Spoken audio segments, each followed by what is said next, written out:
I struggle with forgiving myself. You think that for you to forgive that person, they have to take responsibility for what they've done. But I recognize the life that he grew up in and the things that he had to deal with every day. And so I could show him grace. Weaknesses hide in the shadows of our strength.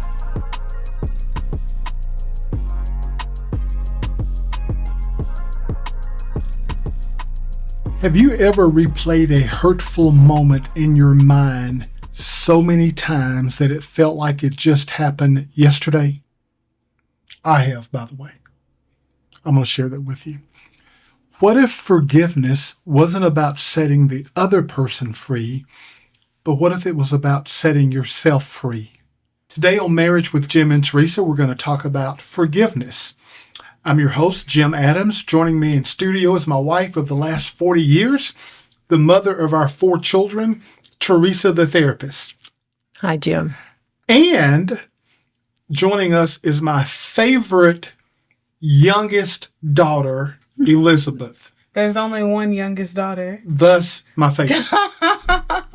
So, we're going to talk about forgiveness. And this is interesting.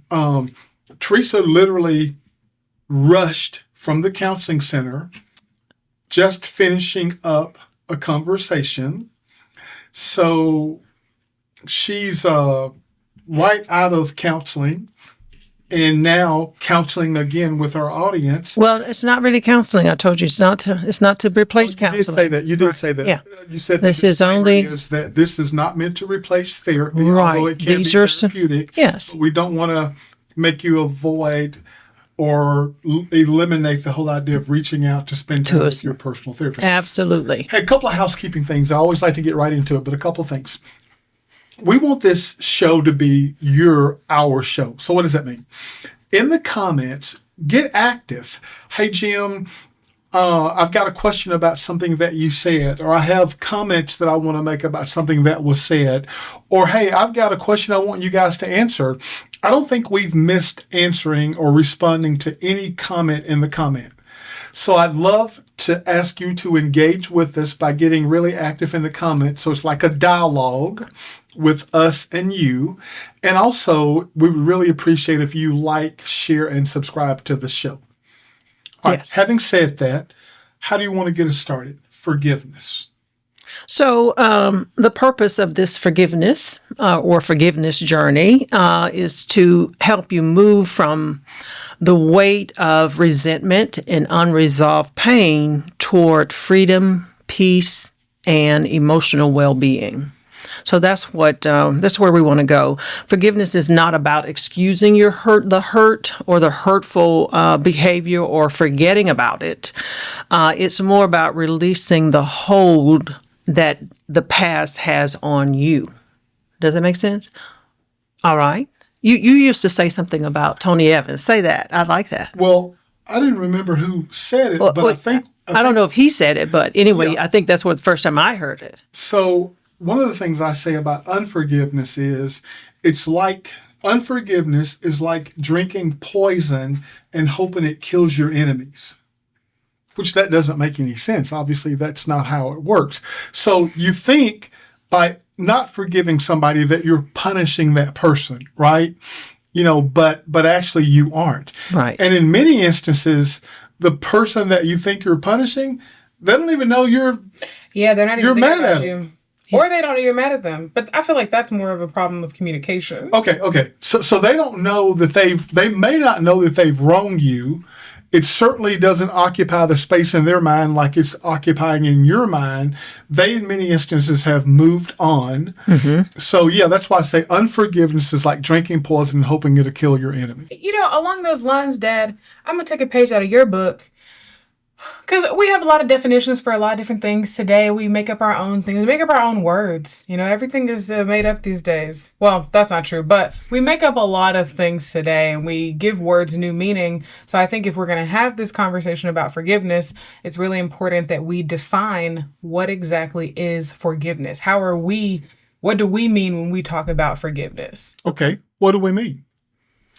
So I think that forgiveness is a conscious choice. It is not about acting like nothing happened. It's not about minimizing the impact of that person's actions. It is a way for you to choose to release that resentment, release that bitterness, and even release that desire for revenge, which that can sometimes kind of be me, even when the other person was wrong and this is painful for you.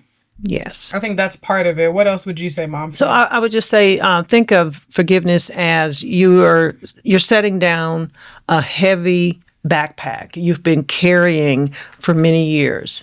So you're taking it off, you're letting it go. So the weight of grudges, because people hold grudges, and the anger and all of the what ifs, because that can just go on and on and on. And it only slows us down and keeps us tied in the past. And we're trying to move forward with life.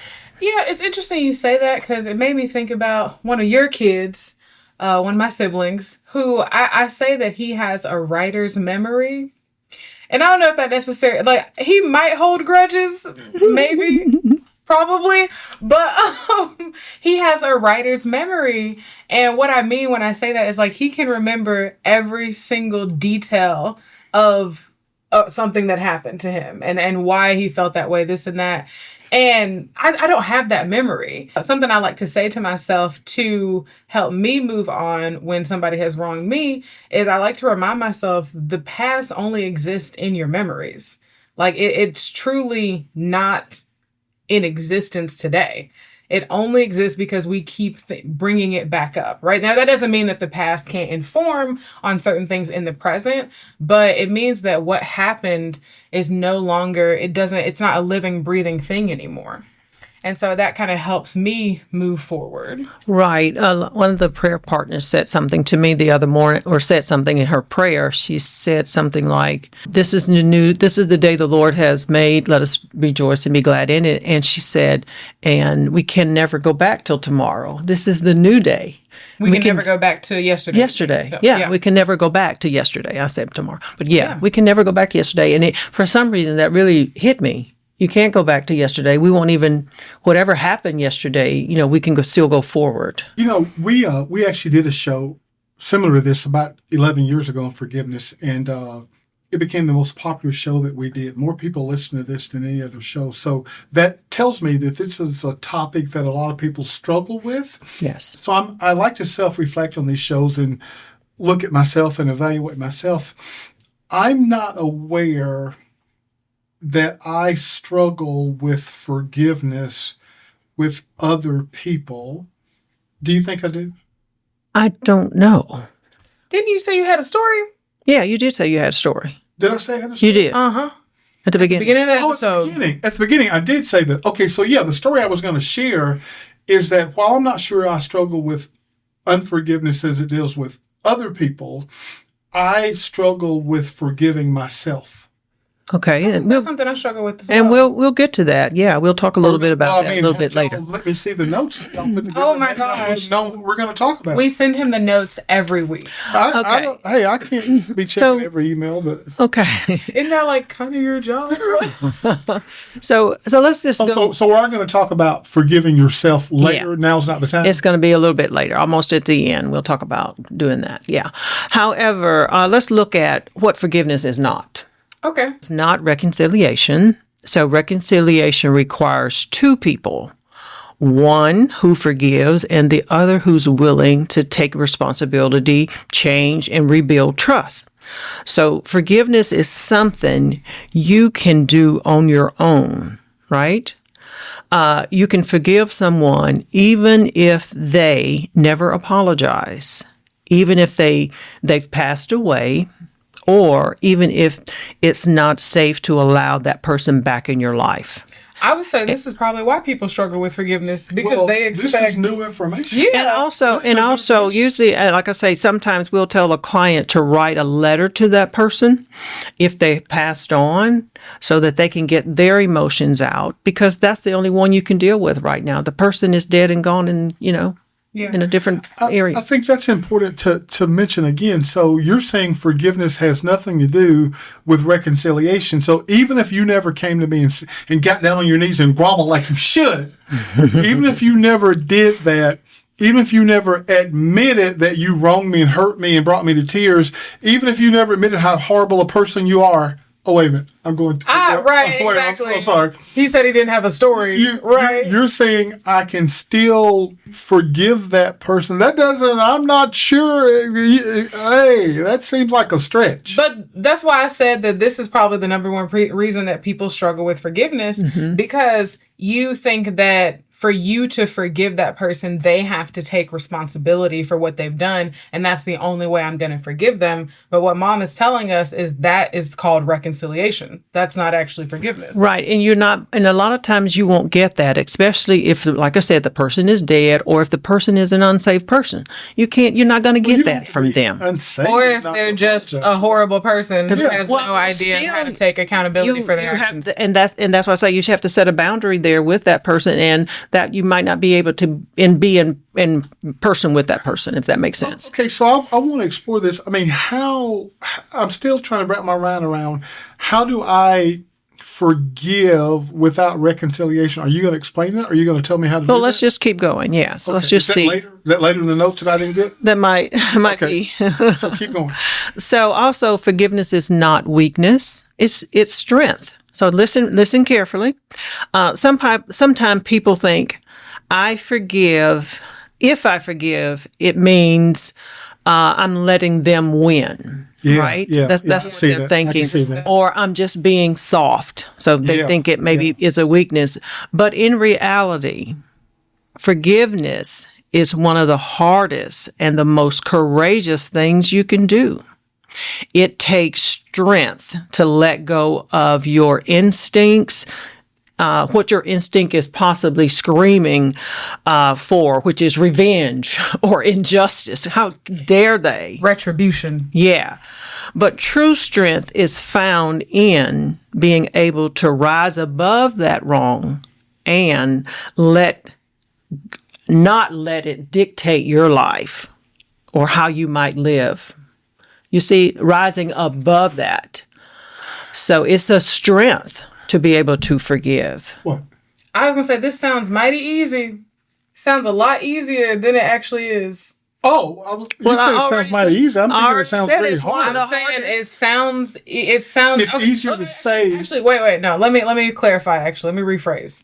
This sounds very simple, but as you said, it's not easy. The actual steps and what you have to do. So here's the question I have. With this new news for me, forgiveness and reconciliation are two separate things. With the understanding now that a person doesn't have to come to me and ask to be forgiven for me to forgive, I know that should make this easier, but does it or does it make it harder? Because now it seems like you're asking a lot from me. So do you think it makes it easier or harder? Well, I'm going to say it is hard.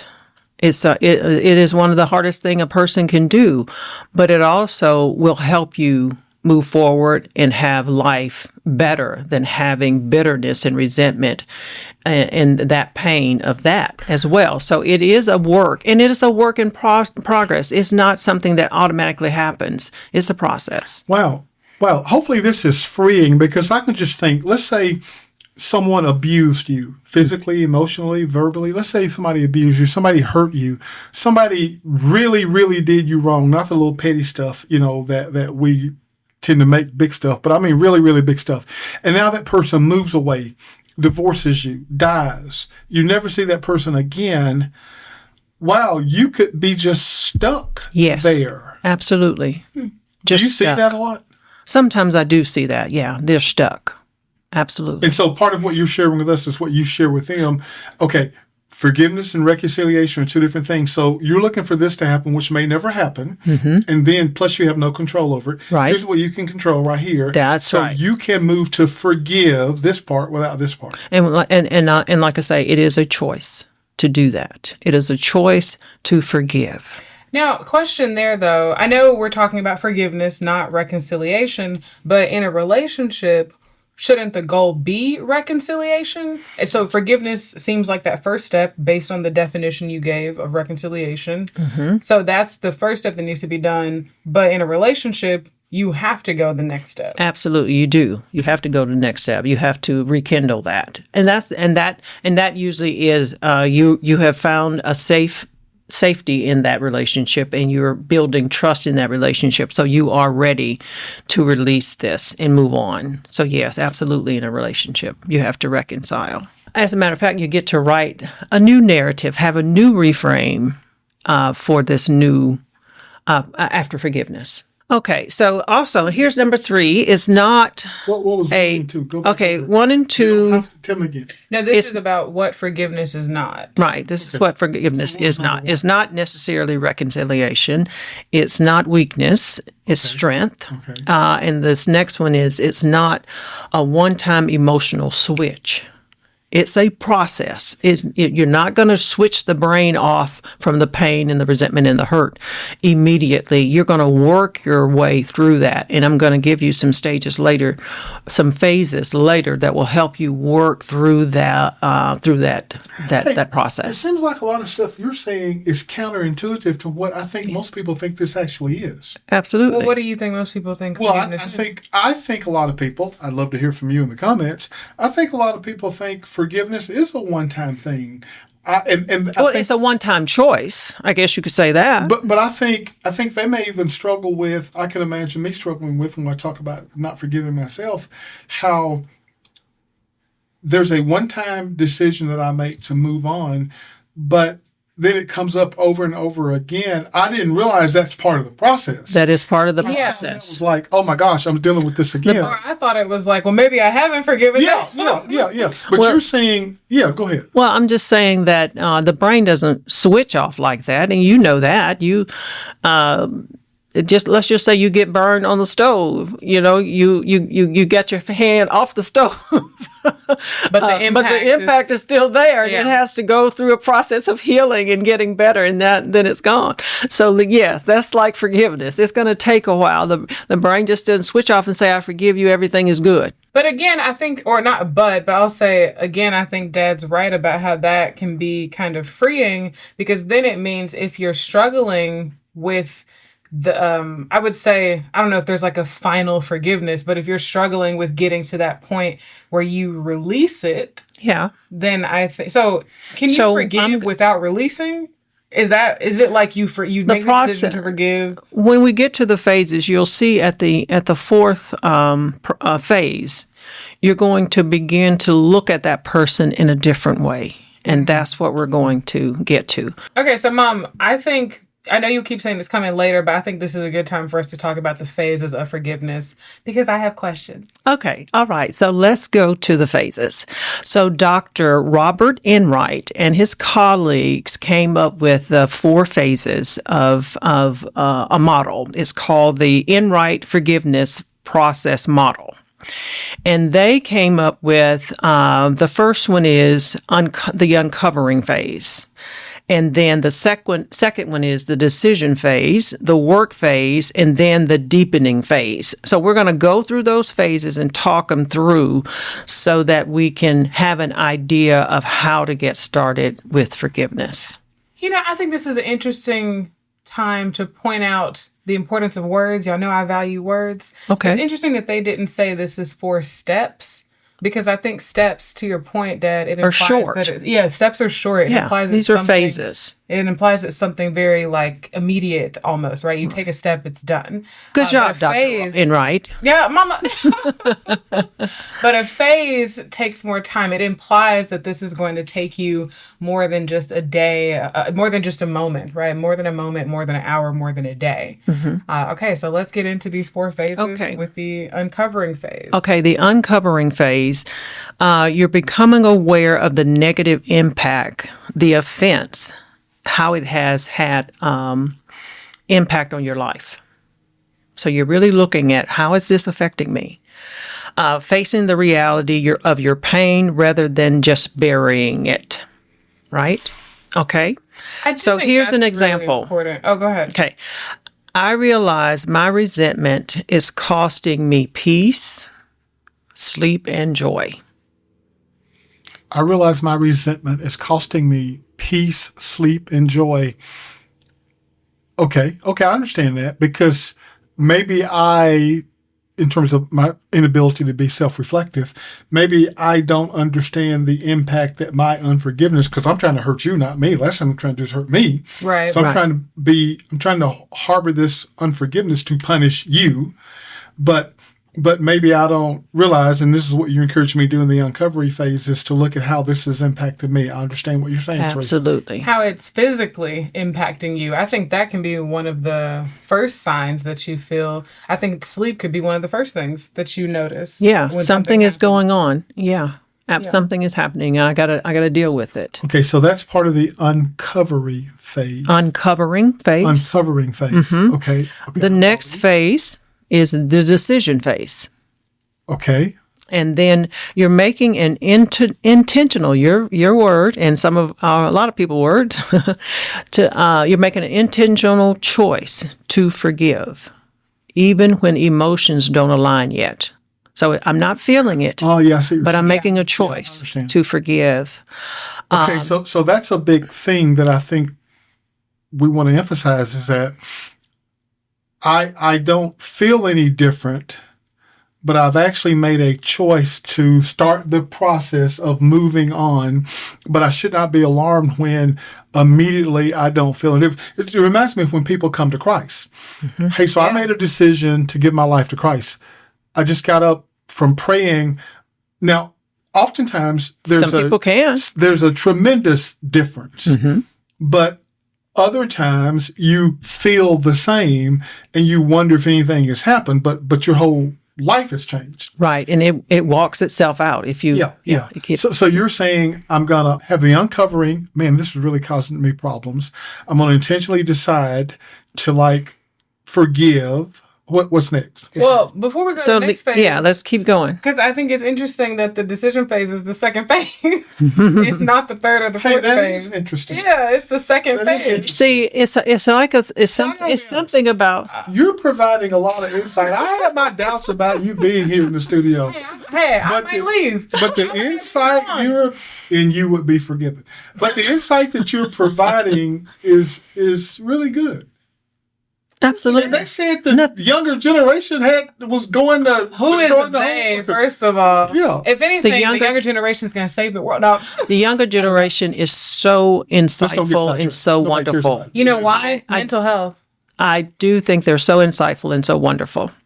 Anyway, so let me just stay right here on the decision phase. So you have made an intentional choice to forgive, even though the emotions don't align yet.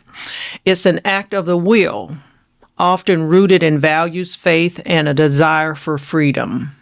So one of the key points here would be forgive is first a decision before it becomes a feeling. You know, this reminds me of for people who have businesses or your goal setting, a lot of times you'll set that goal and what it does to your brain is it tells your brain this is what we've decided to do, and your brain, because your body is not here to hurt you, it's here to help you. So it's it's actively now trying to decide how to make this happen. So you've decided you want to forgive. Now your brain starts to go to work. So since you make that analogy, goals should have deadlines. Goals should be written down. Is that part of what you're going to encourage us to do? Well, it depends on sometimes. Should we be writing stuff out? Sometimes it is good to write out. Okay. I choose to forgive so-and-so for this. It's a good thing to write that out. Describe it. You mentioned earlier writing a letter. Are you going to mention that any more about that? Well, I wasn't, but you can. When you say writing a letter, you mentioned that earlier. Let's say I'm writing a letter to you. The person can be alive or passed away, but mainly it's when the person has passed away. They're not in your presence anymore, but you need to get those emotions and feelings out. So you write a letter. Whether the person's living or dead, well, I guess let's talk about living. You're not writing a letter that you're going to, I think you're going to say, you're not writing a letter you're going to send. Absolutely Or writing not. an email you're going to send. Mm-hmm. This is a letter for you. Right. So I'm writing a letter to you that I'm not going to send to you to help me. Right. It's like a journal entry, but it's in letter form. Yeah, absolutely. All right. So for those of you who heard us say that earlier and wrote the letter and sent it. No, we don't They want to weren't send listening. it. No. Well, we need to complete. You need to hear it all before Okay. you Yeah, start don't do anything to the show, though. Just sit right, just hold right there. So Okay. we have the uncovering phase. We have decision the phase. decision phase. And now this is the work phase. So you're actively reframing the situation. So you're seeing the offender as a flawed human being, yeah, rather than just through the lens of the hurt. I think when I want you to have look at that. see the Yeah. when you have to talk, when mom talks about seeing them as a flawed human, okay, you said I already know that, but I think it's deeper than that. You know a version of that person, or you know the person that you've come to see, and you, whether, you know, a lot of times we do this unconsciously, we make determinations, set rules, set things in our brain about who people should be based on who they've been. And so because of that, it's almost like you have to remind yourself in this phase, hey, this person is flawed, meaning even your expectations of them, they're not always going to meet. Okay, I understand. That helps. That Okay. helps. It's kind of like my approach for coping with people in traffic. The person who cut you off in traffic did not wake up that morning Looking for trying to you. ruin your day and intentionally make you late for work. It was flawed behavior. Right? Is that I mean, I, Yes, Dad. A lot of people are in their own little worlds, and Yeah. you just happen to step into it, and you're all, yeah. okay. I understand. Okay, so and also you want to develop empathy, not excusing, but understanding the context. Does that make sense? I think so. So here's an example. Okay, yeah, this might help me. I may never agree with what they did, but I can understand they were broken themselves. Wow. So I can say, I love my father, right? And my father, he could be somewhat mean sometimes, but I recognize the life that he grew up in and the things that he had to deal with every day. And so I could show him grace, but I had to learn that. Does that make sense? It does. Yeah, it does make sense. Yeah. It does make sense. So, Okay, the deepening phase. This is phase number 4. how many phases are It's 4. 4, only 4. In the notes. So you're moving, listen to this, you are phase 4, the deepening phase. You're moving toward releasing. So where the pain loses its control over you, right? You've made that decision and you're going to this direction now. Finding new meaning in suffering, sometimes seeing personal growth or strengthened faith through this phase. This is where true emotional freedom begins to take root. Finding new meaning in suffering, past suffering, not that you're suffering at that moment. Absolutely. So you're moving toward releasing this person. And in this phase, if you go deeper into this phase, it's going to help you see this person totally different now. And that's how the release is going to come in there. And like I say, you don't expect your people to just get to this phase all willy-nilly in 4 weeks, let's just say. Wow. No. Sometimes people get stuck on the second phase, and we've got to work through that. And then the third phase, and then, eventually they get to that final phase. But that's work that takes some time as well. So I think for me, it took me probably a year and a half, maybe 2 years to forgive my ex-husband. Really? I didn't know you were doing I know unforgiveness. with your Me either. ex-husband. Why would Because y'all you? have never been divorced. Well, Y'all have never gone through divorce before. so what were you upset with him about besides? Yeah, what about taking some personal accountability? First of all, we haven't gotten there yet, but it also took me about that long to forgive myself. Okay. So it was both of them together. That's why I said maybe a year and a half for him, and then maybe 2 years for myself.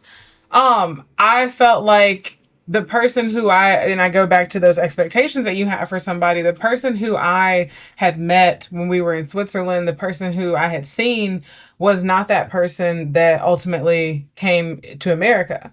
They weren't that person. And I feel like he left me to do everything and to be the person who was taking care of everything. And I felt so much resentment, and there was unforgiveness around that, because I kind of also felt like, well, why did you go and ruin this? Because we had set this was our plan. We had made these plans. and this is how it was supposed to go. And I'm a huge planner. I think anybody who's a planner can understand that, but you can't plan everything in life. You can't plan people. So, it took me a very long time to just overcome all of those feelings and ultimately forgive him, understanding that he did have a very difficult childhood and a very different childhood to mine. Understanding that he, gave up a lot to come here to a new country and to start his life over. And understanding even just him not really knowing or kind of giving stock to mental health. Like that was a big thing because I was like, I think you're depressed. You need to go talk to someone, whether it's a mentor or someone at the church, whoever. And he just never took action with that. But, that sort of difference in who we are. And then because we haven't talked about forgiving yourself, but I think I was the hardest on myself. So you talk about taking accountability. I took a lot of accountability for just even what led up to us getting married and all of the things that I ignored. And then when you realize the things that you've ignored, you have to ask yourself, well, why did I ignore those things? What did I think about myself back then? I don't think anybody really talks about the lack of trust that you feel after a divorce. And it's you trusting yourself. It could be trusting other people, but for me, it was trusting myself. Mm-hmm. Well, thank you for sharing, sweetie. Have I not told you about this? No, you haven't. I probably just wrote it in my journal when I talked about therapist. So let's talk about forgiving yourself. Just because Elizabeth said she took a while to forgive herself. So let's just go into doing that. Forgiving yourself is often harder than forgiving others. Mm-hmm. It is. Absolutely. Yeah, it is harder. You want to start that over? Yes. Okay. Many people find that forgiving themselves is actually harder than forgiving others. When someone else hurts you or hurts us, we can choose whether we can let go of their offense, right? But when when we hurt ourselves or hurt others, we live inside of that memory every day. Does that make sense? It does. It makes sense. Well, it goes back to what I said, where it's like the past only exists in your mind. Right. And we can't escape ourselves. Yeah, we can't escape ourselves. You can get away physically from other people. You can block people, cut them off, whatever it is, but you can't ever get away from yourself. That's right. That's right. And then you're often met with a lot of difficult questions when that comes up. So I understand that. Yes. You might forgive a friend, like I say, for a mistake, but when it comes to your own failures, you replay that sometimes. You just it goes over and over like a movie in your mind. Mm-hmm. So we have to stop it. I think it also comes down to, I hold myself to a higher standard. That's exactly That's exactly right. Other people. Right. And this is my, getting over perfectionism, mindset. But I expect other people to not be the best or to let me down or whatever it is. And I don't say that to sound crass or I don't say that to be negative. I just say it to say I understand that people are flawed, but for some reason when it comes to me, it's no, we set this plan, we're going to do this and it's going to happen and everything's going to go great and you're going to do exactly this is going to work out this way. And you have that whole just path. Cause that's, you remember we were talking about strengths being weaknesses? Yeah. This is something that I do in business is I do a lot of strategy. So I take a whole bunch of different pieces from everywhere, and then I formulate them into a strategy that we can now walk down this path and take something from idea to execution. But you can't do that with people. You can't do that with your life. And I think that's why for me, I struggle with that because again, I'm well, this is what we said we're going to do. This is how we saw this going in our mind. And when that doesn't happen, I feel like it's because I didn't work hard enough or there's something I could have done differently. And I think that's where that struggle with self-forgiveness comes in. Yeah, I can see that. I totally understand that. And the expression that you and I talk about often is that weaknesses hide in the shadows of our strength. So something that is a strength for you. The fact that you are a hard worker. You have laser focused listening. You have laser focus. I would say that's an example. I am laser focused. So that's, for the most part, a strength, but it can become a weakness when I don't pause my laser focus to devote my focus to something else that may need my attention at the moment. Yeah. So anyway, the point being that weaknesses hide in the shadows of our strength. Back to the whole point. So let's talk about some practical reframes for forgiving yourself. Okay. Yeah. Well, are we finished talking about the struggle? Because I feel like Elizabeth told her inability to forgive herself. I never got to tell my story. You have a story. You said you don't struggle. You did say. That's the one thing you said you do struggle with. So I'm about to share something never before shared publicly. Okay, let's talk about it. Wow, this is, but you Okay. you told your little story. Let's talk about forgiving yourself. Get going.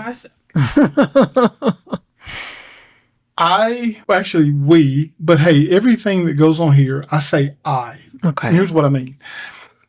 In this relationship, in this marriage, in this family, as the leader of this family, when things go wrong, I take the approach, it's my fault / responsibility, no matter how we got here. So we made a decision that rather than relocate some years ago, I was going to leave the job I had. I'd been there for maybe 20 years, and it was an amazing opportunity, kind of blending being self-employed with working for somebody. It was an amazing opportunity, a high income position. We talked about it and made the decision that we were going to leave rather than move. We took our life savings at the time and opened a real estate investment business. Our first purchase, we bought the 70 houses. And from the next 7 years, we bought and sold some 400 houses. Mm-hmm. Grew it from just the two of us to 20 full-time employees. And then we lost everything. So when in the way we had it structured, I filed bankruptcy, you didn't. But so that was 2009. Mm-hmm. I think about that almost every day. Mm-hmm. Have I told you this? No, I didn't know you thought about it every day. I thought about it every day. Had released it. And I'll tell you something funny, that when I think I have gotten over it, mm-hmm. I can be watching a show, and on the show somebody is evicted from their home, or somebody has a car repossessed, or somebody has something that triggers that memory, mm-hmm. and it makes me cry. Really? It makes me cry. So the pain from that mistake is still there, even though when I say we moved on, I mean physically we've moved like 1,000 miles. We have moved on physically, but emotionally, I have never let that go. Okay. I feel like it was my responsibility. I let us down. And I've even had friends who were in the business at the same time say to me, I'll tell you how deep this was. A person said to me once, Jim, practically the entire real estate market crumbled. Mm-hmm. I mean, billion-dollar corporations went under, right? The whole industry was changed. And when that person said that, it never crossed my mind that a real estate crisis took place. That's exactly what happened. Dad, what do you mean? You know it happened. Well, that's what was going on. No, I don't know. Well, I know, like big picture, no. Knowledge. Okay. But in terms of knowing, no. I never said to myself, hey, Jim, that's my name. Hey, Jim, you know that a whole industry kind of like crashed, and maybe that had something to do with your situation? That never crossed my mind. You know why? Because this is on me. You felt like there was something you should have seen or could have done or could have changed so that we weren't affected. Yeah. I mean, because it cost us everything. We lost our home. We had cars we possessed. We sold family heirlooms that to this day cannot be replaced. Right. We did. You had just started college. No, it was before. It was before you started. This was in high school. Because I now remember, because it led to conversations like, how am I going to pay for college? Yeah, so I was early in high school, and I think, are we saying the other kids' names on here? No, we don't need to say that. My older brother, not the oldest, but the one who's like a year and a half older than me, because we're trying to respect their privacy. They're not camera people like us. So I remember like the experience, and we've talked about this. Me and the one, my almost not twin but almost older brother. We've talked about how our high school experience was very different from our oldest siblings, who are twins, and they're 5.5 years older than me, or 6.5 years older than me, 5.5 years older than him. And we talked about how, they had, I think y'all had like a banquet-esque thing at the house where all their friends came for prom. They had a car, like they had like this kind of almost like movie high school experience. Whereas, I had to get a job, and I was driving. You got to get a job? You're welcome. At the time, I had to get a job, and I also was driving like a 98 black Jetta that was like kind of broken down. And I had friends who had just gotten like Mercedes and new Hondas. Like, deal with my inability to forgive myself. Man, you're no therapist, that's for sure. Go ahead. The point I'm making by telling this story is, and this isn't on you, but everything's on me. I think we all still think about that time period because it changed every single one of our lives in a very but we don't blame you. I blame me. We don't blame you, but right. And I think at that time too, I was in high school. Like I remember, and I will forever apologize for this, Mom. I know I've apologized multiple times before, but so a few things, this happened in high school. And I remember like senior year for me, I didn't really do a lot that year, but I worked. And then I also was just like, I remember not hanging out with my friends as much. They had this whole like senior party, and I didn't go to that. I don't even remember like much of graduation. There was stuff after that. And it was kind of like I was just punishing myself because I felt like I wasn't in the position that, we'd been in before. But I did know one thing. I did tell my parents, I said, I'm going to go to college, and you guys aren't going to have to pay for it. I remember saying that to you guys, and we did make that happen. Yeah, we did. But when I got to college, remember the summer before I started freshman year, and we went to go visit, we were deciding on which college. We went to Davidson, then went to UNC. We went to Davidson, and we went to UNC Chapel Hill. Well, it's just me and Mom. Me and Mom went. You didn't come. I did go. Not for that trip, not for the visit. Okay. No. And that was another thing. It was like, you couldn't come because we didn't have the funds for you to come. It could only be the two of us. And so we went, and I just remember I stayed with like a certain roommate or whatever, but I remember being so mean to you on that trip. Do you remember that? No. You don't remember this? I felt so bad after that trip. Why were you mean to her? I just was so upset at life at that time because I was like, I wouldn't have to be here, and I wouldn't be having to do this. I wouldn't be having to accept whatever. And, I didn't understand. I think that UNC was a really great school at that time, but I just felt like my life, and I go back to my brain where it's like, I pick a path, and that's like what I see myself doing. I just did not expect my life to go that way. And I was taking it out on Mom at that time because people are like, you have those like crazy teenage years when your mother and daughter don't get along. But I don't feel like we really had that until this summer. And I don't know if it was a year later, 2 years later, maybe months later. I'm not sure. But I think about that time, and I feel so bad because I was so rude to you. And the fact that you don't even remember just speaks to the type of person my mom is. Well, yeah, I just can't hold on to that kind of stuff if you were hurting me. For it. What's interesting to me... Wait just a minute. The thing I want to say to my husband is, sweetheart. Are you going to tell me right now? I am. I'm going to talk to you right now. The journey that we took... And you don't like me to say this, even though it was hard, and I do want you to forgive yourself. I don't hold anything against you. We went through a very difficult time. We were both functionally depressed people handling a situation that we had to handle. And I don't hold any of that against you. I don't need anything you could have given me if you had gazillion dollars. I don't lack anything. So thank you for just enduring what we had to go through. It was difficult. A lot of people would have broken behind that. So let me just say, I am so grateful that we are where we are now, and God has blessed us. And I don't want you to hold that, release that, let it go. It was something in the past and it happened, but we pulled together and we made it to this point.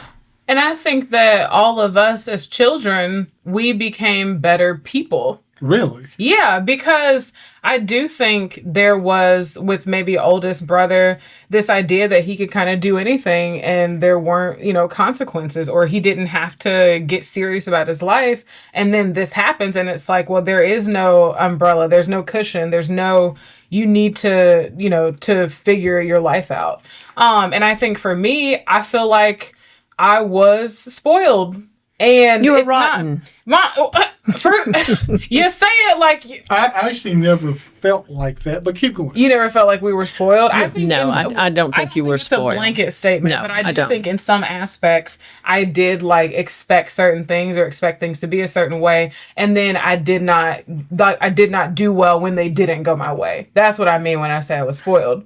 Well, there's a number of lessons that we've learned from having gone through that experience that I think have made us better people, that have made us work harder for the things that we have today. And I remember Riri, my great aunt, I remember her saying to us when we had moved to that smaller house, I think in Gluckstadt.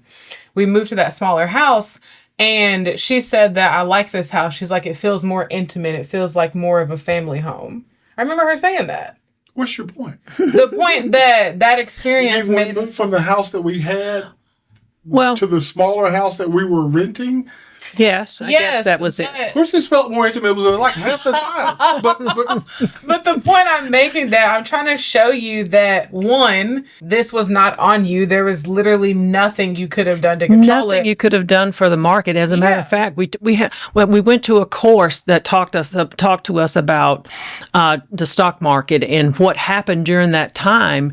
And I kind of got angry with the people behind the stock market. The big guys, because they knew what they were doing when they did it, and it just happened to fall on us. However, through that whole process, we were truly blessed in the midst of that. Let's okay, well, we've lost the content. We've lost the content. Bring it back together. But I want you to know, one, it was nothing you could have done.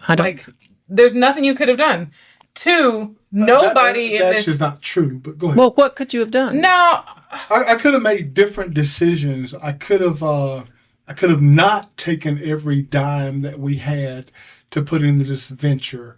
There's a lot of things I could have done. But obviously can't do it now. I can't undo it. And that's the point I'm making, though.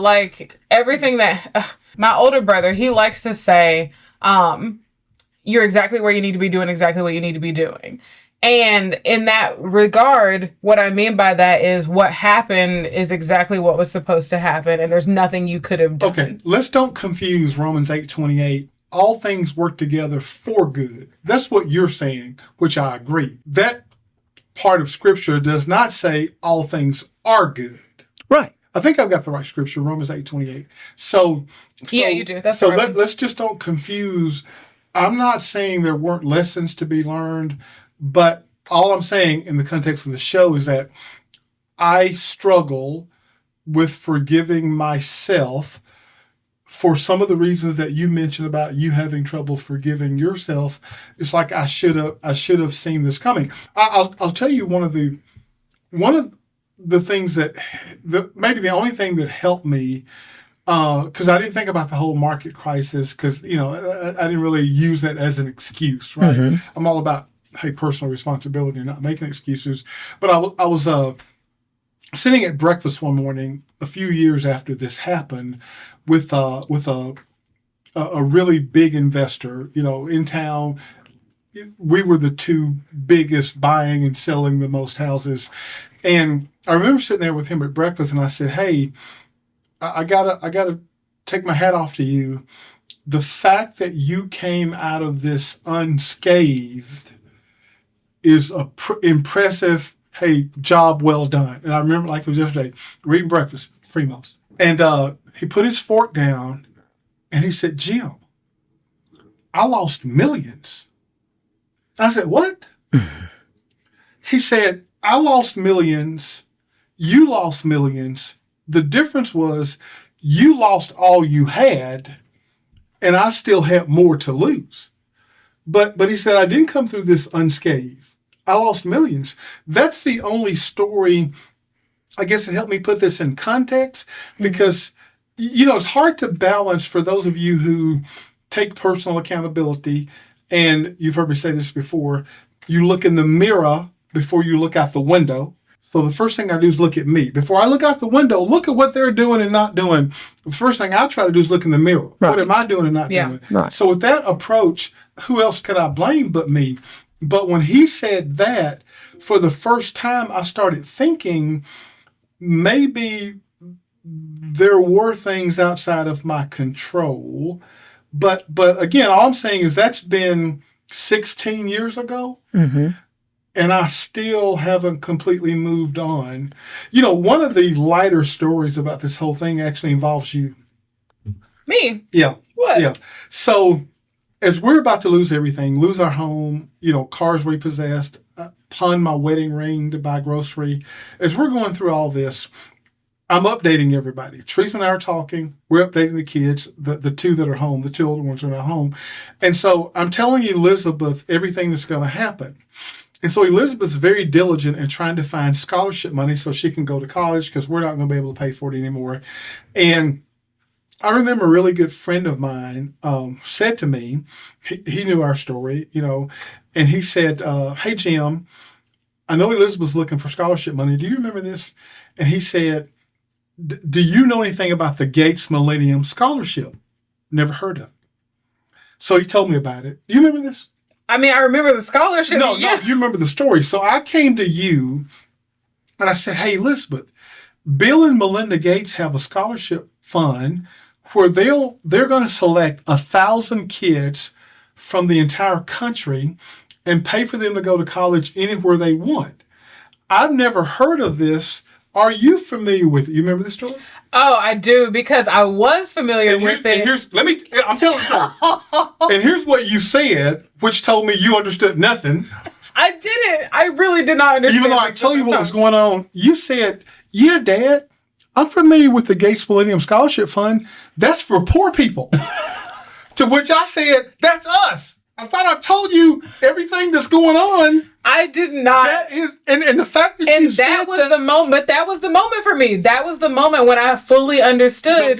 This is what's going on. I was like, that's for poor people. That's for those people over there. Yeah, that's now us. So the rest of the story is Elizabeth, proud papa moment, was one of 1,000 people in the whole world where Bill and Melinda Gates paid for her to go to college anywhere she wanted to go. What is all this to say about, I appreciate you guys. Don't be so hard on yourself. Move on. This is something I'm going to have to work out internally. Right. Yeah. Right? Yeah. So what can we share and what can others learn from our story about what we're on right now, forgiving yourself? Just some practical reframes. I'm just going to kind of give you those.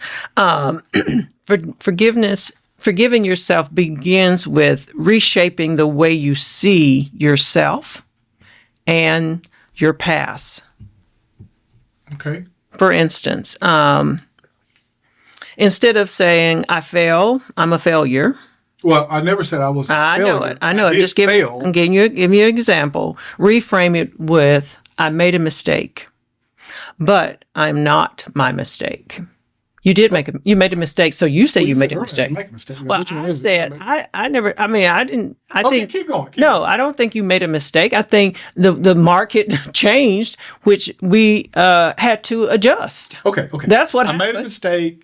What were you saying? Okay. Yeah, so that's just the reframe. You can say, I made a mistake, but I'm not my mistake. I made a mistake, but I'm not my mistake. Yeah. Yeah, that sounds like. Okay, here's another one. Okay. I can never move past what I did. You can change it, reframe it. Listen. That's the what. That's That's she's the- gonna tell you how to change okay, that. okay. Okay, the reframe would be, I can learn from this, and I can and it can shape me into someone wiser and stronger. Okay. You got it? I got that. Okay, that's an example. Here's another example. Instead of I don't deserve forgiveness. Well, I never thought that. Okay, all right, good. Hey, this ain't just about you. The show's about them. Exactly. I forgot we were doing a show. I forgot we were doing a show. Reframe it like this. Everyone is a work in progress, including me. I'm worthy of growth and healing. Did you get that? I did get that. Okay, so I'm just saying, what could you say to yourself then, if you're none of those kind of fixed or said what you wanted to say with your forgiveness? What can you say that would help you?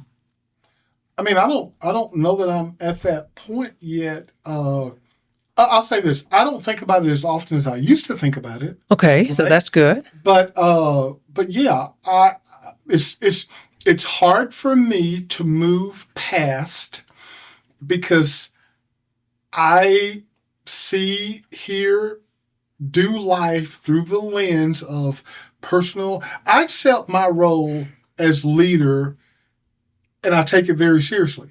So I can't run around. Not that I run around saying I'm in charge. I can't be in charge and not take responsibility for when things go wrong, because that's part of being in charge. So, hey, you're the CEO of XYZ company. You didn't personally screw the whole thing up, but hey, it's kind of on you. Yeah. They do blame the CEO and not the employees. Right. I wonder what phase you're in.